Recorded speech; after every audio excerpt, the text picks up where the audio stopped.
जरा सोचो, एक ऐसा बंदा जो लगभग 200 साल से जिंदा है, जिसकी बॉडी इतनी वीक हो चुकी है कि वो खुद प्रॉपरली हिलडुल भी नहीं सकता। उसे हिलने डुलने के लिए भी मशीन की जरूरत पड़ती है। और फिर एक दिन उसे एक ड्रॉप सीरम मिलता है और वो सीरम लेने के बाद उसका बॉडी पूरा ट्रांसफॉर्म हो जाता है। वो सुपर ह्यूमन स्ट्रेंथ गेन करता है, उसके मल्टीपल आर्म्स अपीयर होते हैं और सबसे शॉकिंग बात, वो अर्जुन का धनुष गंदीवा को उठा लेता है। और ये और कोई नहीं, कल्कि 2898 एडी का विलन यास्किन है। मृत्यु को मैंने बहुत प्राण दिए हैं,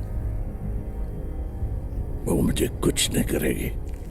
लेकिन सवाल ये है कि यास्किन है कौन? वो 200 साल से जिंदा कैसे है? उसने इतनी पावर एक्वायर कैसे की? प्रोजेक्ट के पीछे उसका एक्चुअल पर्पस क्या था? और सबसे इम्पोर्टेंट, कल्कि के जन्म के बाद यास्किन क्या करने वाला है? आज की वीडियो में हम यास्किन के पास्ट से लेकर उसके फ्यूचर प्लान तक पूरी स्टोरी को डिटेल्स में डिकोड करेंगे और एंड तक आपको समझ आ जाएगा कि यास्किन सिर्फ कल्कि का विलन नहीं है, बल्कि वो कल्कि की पावर को ही अपना बनाने की कोशिश कर रहा है। तो आइए जानते हैं इस अल्टरनेट सिनेरियो को डिटेल्स में। दुनिया पर अधिकार चलाने वाले तुम होते कौन हो और उसका विनाश करने वाले तुम कौन हो? देखो, कल्कि 2898 एडी की दुनिया एक ऐसी दुनिया है जहां रिसोर्स ऑलमोस्ट खत्म हो चुके हैं। कॉमन पीपल के पास रहने के लिए बेसिक चीजें तक नहीं है। लेकिन दूसरी तरफ द कॉम्प्लेक्स, एक टेक्नोलॉजिकली एडवांस सोसाइटी जहां सुप्रीम यास्किन ही भगवान है। लेकिन इंटरेस्टिंग बात यह है कि यास्किन खुद किसी पावरफुल वॉरियर की तरह नहीं दिखता। एक्चुअली जब हम पहली बार यास्किन को देखते हैं तो वो एक एक्सट्रीमली ओल्ड और फिजिकली वीक पर्सन होता है। उसका बॉडी ऑलमोस्ट एक डाइंग ह्यूमन बॉडी जैसा है। तो फिर 200 साल तक वो जिंदा कैसे रहा? देखो, यास्किन का सबसे इम्पोर्टेंट प्रोजेक्ट था प्रोजेक्ट के।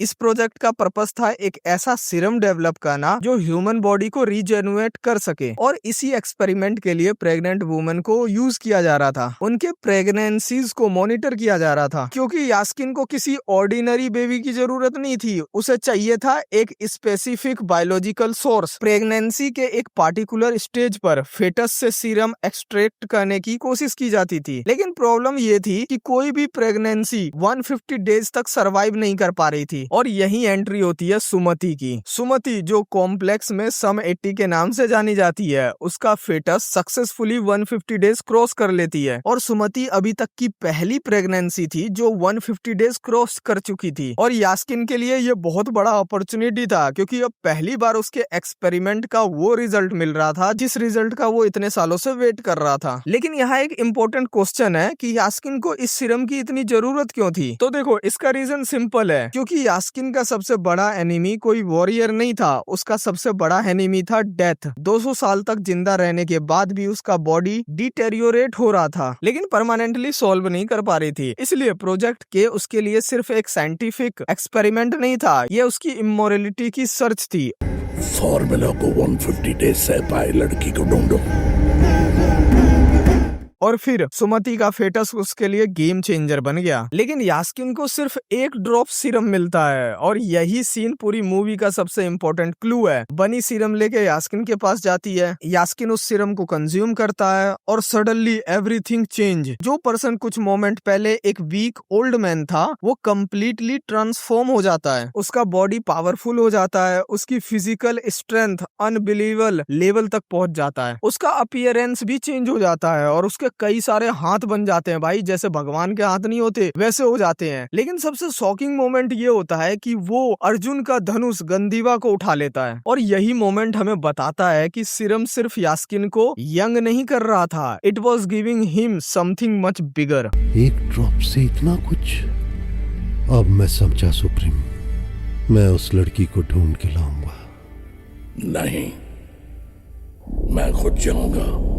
अब देखो, मैं एक ऐसा पॉइंट रखने वाला हूँ जो बहुत ज्यादा डीप होगा और बहुत ज्यादा आप कनेक्ट करोगे, तो इस पॉइंट को ध्यान से सुनना। तो मैं बात करता हूँ अर्जुन के धनुष गंदीवा की। तो देखो, इस मूवी की स्टोरी रिपीटेडली महाभारत के कैरेक्टर और माइथोलॉजी के फ्यूचर वर्ल्ड के साथ कनेक्ट करती है। कर्ण, अश्वत्थामा, गंदीवा और अब कल्कि। तो जब यास्किन गंदीवा को उठाता है तो सिर्फ ये एक नॉर्मल सीन नहीं है, ये एक वार्निंग है कि यास्किन अब ह्यूमन लिमिट्स को क्रॉस कर चुका है। देखो, एक ऑर्डिनरी ऑर्डिनरी ह्यूमन गंदीवा को यूज नहीं कर सकता, लेकिन सीरम के बाद यास्किन इस धनुष को उठा लेता है। इसका मतलब ये है कि सुमति की फेटस से जो मिला है सीरम, वो कोई नॉर्मल सीरम नहीं है, वो बहुत पावरफुल सीरम है। और यहीं से यास्किन की एक्चुअल एम्बिशन समझ आती है। यास्किन को अब पता चल चुका है कि एक ड्रॉप सीरम ने उसे इतनी पावर दी है, तो इमेजिन करो अगर एक ड्रॉप से इतना पावर मिल सकता है तो पूरे फेटस से कितनी पावर मिलेगी। और यही रीजन है कि यास्किन के लिए सुमति सडनली और भी इम्पोर्टेंट बन जाती है। बिकॉज सुमति के वॉम्ब में सिर्फ एक बेबी नहीं है, वहाँ कल्कि है, विष्णु का फाइनल अवतार। और अगर यास्किन कल्कि के फेटस से और सीरम एक्सट्रैक्ट कर लेता है तो हो सकता है कि वो सिर्फ अपनी लाइफ एक्सटेंड ना करे, बल्कि कल्कि की डिवाइन पावर को ही एक्वायर कर ले। और अगर ऐसा यास्किन कर लेता है तो भाई ये एक्सट्रीमली डेंजरस बन जाएगा।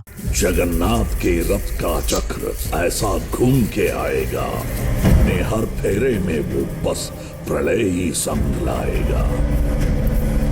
भाई अब एक और इंटरेस्टिंग थ्योरी समझो, क्या यास्किन एक्चुअली कली से कनेक्टेड है? फिल्म ने अभी तक कोई ऑफिशियली कंफर्म नहीं किया कि यास्किन लिटरली कली है, लेकिन उसके क्लूज बहुत इंटरेस्टिंग है। कली युग का एंड में कल्कि का अराइवल होना है। कल्कि का पर्पस है अधर्म का डिस्ट्रक्शन करना, और यास्किन वो एक ऐसा सिस्टम का रूलर है जहाँ इनइक्वालिटी, एक्सप्लोजन और पावर का एक्सट्रीम कंसंट्रेशन है। और वो ह्यूमन लाइफ को एक्सपेरिमेंट के लिए यूज करता है। वो दूसरों की बायोलॉजिकल पावर को अपने बेनिफिट के लिए कंज्यूम करता है। इसलिए मान सकते हैं कि यास्किन ही कली है, लेकिन ये भी हो सकता है कि यास्किन कली के लिए जगह बना रहा हो। जैसे कल्कि का अवतार होने वाला है वैसे कली आ रहा हो, या कली कोई बन रहा हो, ये भी हो सकता है। डरो मत, एक नया युग आ रहा है।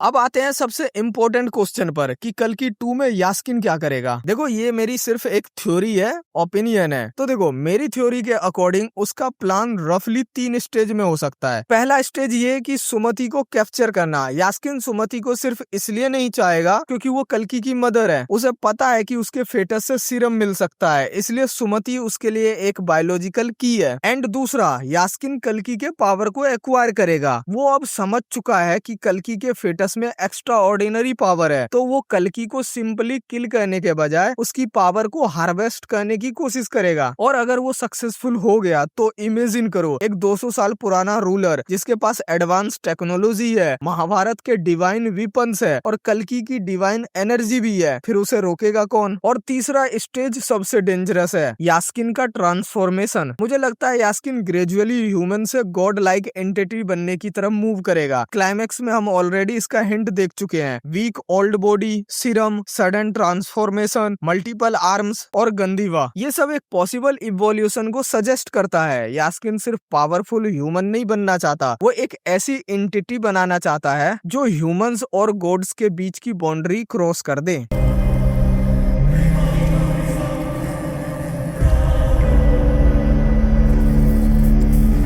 लेकिन यास्किन के सामने एक प्रॉब्लम है, अश्वत्थामा। अश्वत्थामा कोई ऑर्डिनरी वॉरियर नहीं है, वो महाभारत के टाइम से अलाइव है और उसका कनेक्शन कल्कि के अराइवल से है। उसका पर्पस सुमति और कल्कि को प्रोटेक्ट करना है। इसलिए फ्यूचर कॉन्फ्लिक्ट सिर्फ भैरवा और यास्किन के बीच नहीं होगा, यहाँ 3 मेजर फोर्सेस कोलाइड होगी, यास्किन, अश्वत्थामा और इवेंचुअली कल्कि। और भैरवा का रोल भी इस कॉन्फ्लिक्ट में एक्सट्रीमली इंपॉर्टेंट होगा, क्योंकि एंड सीन में हमें पता चलता है कि भैरवा नहीं है, वो कर्ण है। तो कल्कि 2 में ये स्टोरी और भी इंटरेस्टिंग बन जाएगी। लेकिन मुझे ये लगता है कि कल्कि 2 में हमें फ्यूचर के साथ साथ पास्ट भी दिखाया जाएगा। पास्ट ये कि यास्किन 200 साल पहले कौन था, उसने प्रोजेक्ट के शुरू कैसे किया, उसे फेटस के सीरम के बारे में पता कैसे चला। तो हो सकता है कि कल्कि 2 में फ्यूचर के साथ साथ पास्ट को भी कनेक्ट करे, तो भाई बहुत इंटरेस्टिंग हो जाएगा अगर ऐसा हुआ। बाकी इस पे आपका क्या ओपिनियन है मुझे कमेंट करके जरूर बताना। एंड भाई वीडियो अच्छी लगी तो वीडियो को लाइक कर दो, चैनल पर नए हो तो चैनल को सब्सक्राइब कर दो, क्योंकि भाई आपके लाइक और सब्सक्राइब से ही मुझे मोटिवेशन मिलता है और मैं नेक्स्ट वीडियो बना पाता हूँ। तो कर देना। एंड मुझसे अगर 1-to-1 बातें करना है तो भाई इंस्टाग्राम पे आ जाओ, वहाँ पे मैं सबसे बातें करता हूँ। और यहाँ कमेंट भी कर दिया करो, क्योंकि कमेंट का भी मैं सबका रिप्लाई देता हूँ। ऐसा कोई बंदा नहीं होगा जो बोले कि रिप्लाई ना देता हो। तो कमेंट करके बताओ नेक्स्ट किस टॉपिक पे वीडियो बनाऊं। बाकी मिलते हैं नेक्स्ट वीडियो के साथ, तब तक के लिए बाय बाय, टाटा, टेक केयर, जय हिंद, जय भारत।